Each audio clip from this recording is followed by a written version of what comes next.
क्या वाकई में बिहार में वोट चोरी हुई? हार के बाद क्या बोले प्रशांत किशोर? प्रशांत किशोर जो चुनाव से पहले बड़ी बड़ी बातें और बड़े भयंकर दावे कर रहे थे, चुनाव के नतीजों के बाद मीडिया के सामने आखिरकार आए और स्वीकार किया कि हाँ, हमसे गलती हुई है, लेकिन हमसे गुनाह नहीं हुआ। जो गलतियां हुई उसके प्रायश्चित के लिए एक दिन का उपवास रखेंगे। दोस्तों, इसके अलावा प्रशांत किशोर ने बिहार में कथित तौर पर जो वोट चोरी के आरोप विपक्ष लगा रहा है उस पर अपनी बात रखी और साथ में ये भी बताया कि 10,000 रुपए नहीं दिए गए। 10,000 रुपए के साथ साथ बकायदा महिलाओं से कहा गया कि आगे और देंगे, आगे 2 लाख भी देंगे।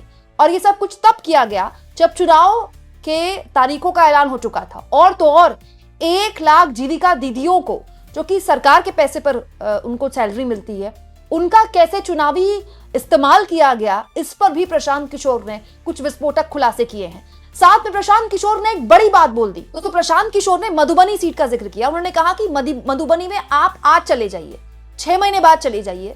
अगर आप चुनाव में दिलचस्पी रखते हैं, वहां जाकर उपेंद्र कुशवाहा की पार्टी के सिंबल के बारे में बात कीजिएगा। वहां किसी को उपेंद्र कुशवाहा की पार्टी का सिंबल तक नहीं पता। तो फिर ये कैसे हो गया कि चुनाव के 10 दिन पहले तक वो सिंबल न केवल घर घर पहुंच गया, लोगों को पता चल गया, बल्कि उपेंद्र कुशवाहा की पार्टी 1 लाख से ऊपर वोटों से वहां जीत जाती है। हम 3 साल से घूम रहे, हमारा सिंबल घर घर तक नहीं पहुंच पाया, तो उपेंद्र कुशवाहा की पार्टी का सिंबल कैसे पहुंच गया कि एनडीए को वहां 1 लाख वोटों से जीत मिली है? गंभीर सवाल प्रशांत किशोर यहाँ पर उठाते हुए दिखाई दिए। सुनिए। मैं वोट चोरी के मुद्दे पर हम लोग का स्टांस जो है वो बिल्कुल क्लियर है पहले दिन से। ये बिहार का मुद्दा नहीं है।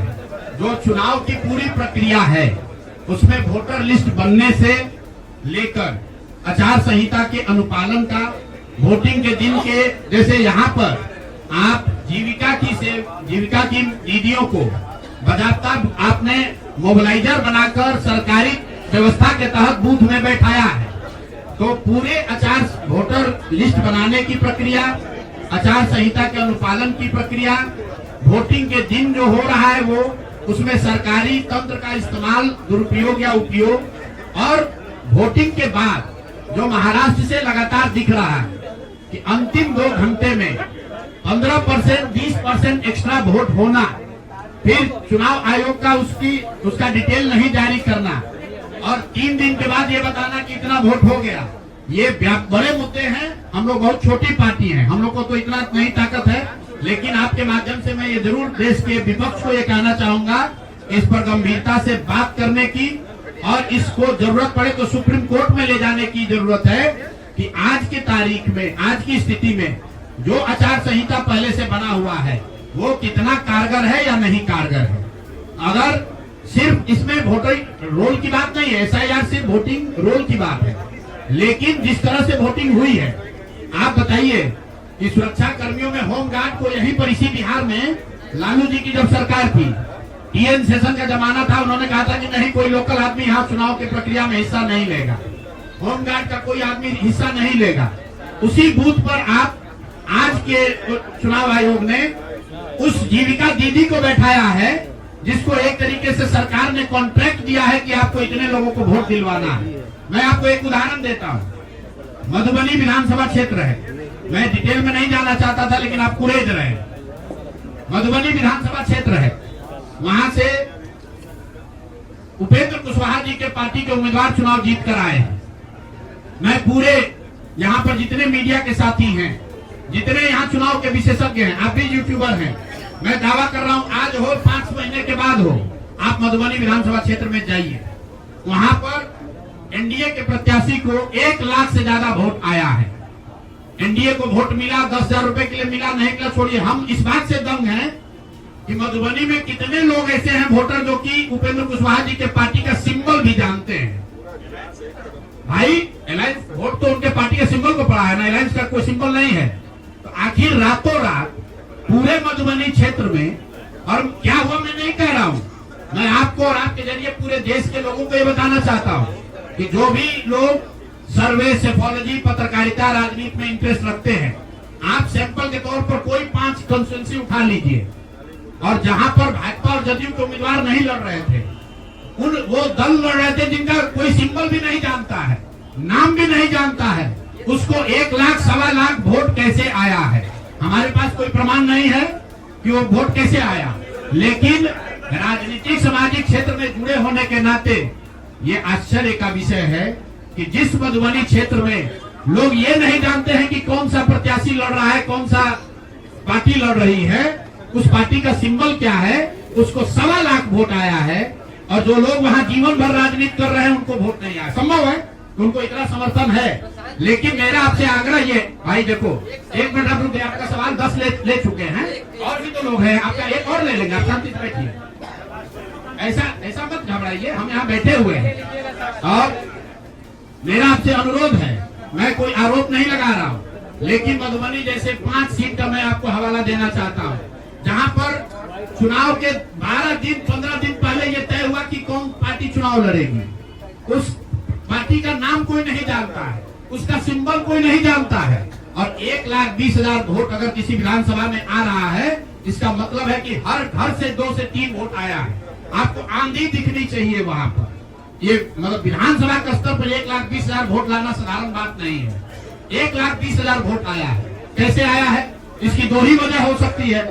या तो जो 60,000 लोगों को आपने 10,000 रुपया दिया और उन लोगों ने जिम्मेवारी ली कि भाई 10,000 रुपया हमको मिला है, मैं और अपने घर के लोगों को वोट में दिलवाऊंगा या दिलवाऊंगी, या फिर कोई ऐसी बात है, दृश्य शक्ति है जो हम लोग को हमारे समझ से बाहर है कि भाई कैसे ये संभव है। और मैं ये नहीं कह रहा हूँ कि वहाँ वोट कैसे पड़ा, मैं आपको खुली चुनौती दे रहा हूँ, आज चलिए मधुबनी। मैं 3 दिन से प्रेस इसलिए नहीं कर रहा हूँ कि मैंने अपने लोगों को वहाँ भेजा है, और मधुबनी में मैंने कहा भाई पूछो तो कि उपेंद्र कुशवाहा जी के पार्टी का सिंबल क्या है। 30% लोगों को सिंबल नहीं मालूम है कि सिंबल क्या है, और उनको 1 लाख से ज्यादा वहाँ वोट आया है। मुझे उपेंद्र कुशवाहा जी से कोई लड़ाई नहीं है, उनको उनके पार्टी के प्रत्याशी से कोई मुझे लेना देना नहीं है। मेरा सिर्फ ये कहना है कि ऐसी कौन सी विधा है कि हम लोग 3-3 साल एक विधानसभा में घूम रहे हैं, लोगों को ये नहीं मालूम है कि जन स्वराज का चुनाव चिन्ह क्या है, और ये लोग 10 दिन चुनाव के पहले आए। उस पार्टी का नाम मधुबनी शहर में लोग नहीं जानते हैं, उस पार्टी का सिंबल घर घर पहुंच गया और उसको 1,20,000 लोगों ने वोट दे दिया। तो मेरे भाई ये बहुत बड़ी चुनाव की विधा है।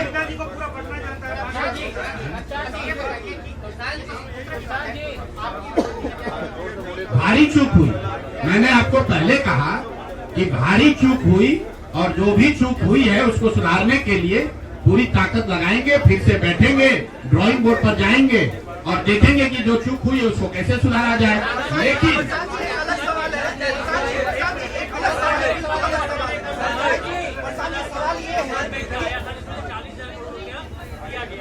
नहीं, जो टोटल पैसा सरकार ने अनाउंस किया है सितंबर अक्टूबर में, अगस्त और सितंबर को अगर आप जोड़ लेंगे तो कुल 18 योजनाओं की सरकार ने घोषणा की है, उसमें कोई गलती नहीं है।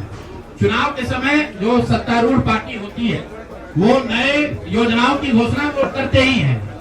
कुल जो सरकार ने घोषणा की यहाँ फ्री इलेक्ट्रिसिटी से लेके युवाओं को बेरोजगारी भत्ता, 10,000 रोजगार के लिए, सारी बातें ठीक है। इसका टोटल बजट हुआ 40,000 करोड़। 40,000 करोड़ में से 29,000 करोड़ रुपए की योजना सरकार ने रोल आउट की। 11,000 करोड़ को तो शुरू ही नहीं किया, और इस 29,000 करोड़ में से जो सबसे बड़ी योजना है वो है स्वरोजगार की योजना, जिसमें हर विधानसभा क्षेत्र में 60 से 62,000 परिवारों में एक महिला को 10,000 रुपया दिया गया। और ये कहा गया, सिर्फ 10,000 रुपए पर लोगों ने वोट नहीं दिया गया, लोगों को ये कहा गया कि अगर आप वोट देते हैं तो आपको आने वाले समय में 2 लाख रुपए तक की राशि स्वरोजगार के लिए मिलेगी। और इसको करने के लिए इसको करने के लिए सरकार ने जीविका दीदी का पूरा जो नेटवर्क है, 1 लाख से ज्यादा जीविका की दीदियों को और आंगनवाड़ी सेविकाओं को, आशा वर्कर को, और जो टोला सेवक है, विकास मित्र है, उनको लैपटॉप खरीदने के लिए 25,000 रुपया दिया गया 1 टाइम। अब आप बताइए कि जो टोला सेवक है, जो विकास मित्र है, जिसको आपने 25,000 रुपया दिया है, वो जो लैपटॉप या आईपैड खरीदेगा, उससे बिहार सरकार की योजना का, दलितों का क्या सुधार होगा, वो सरकार को बताना चाहिए।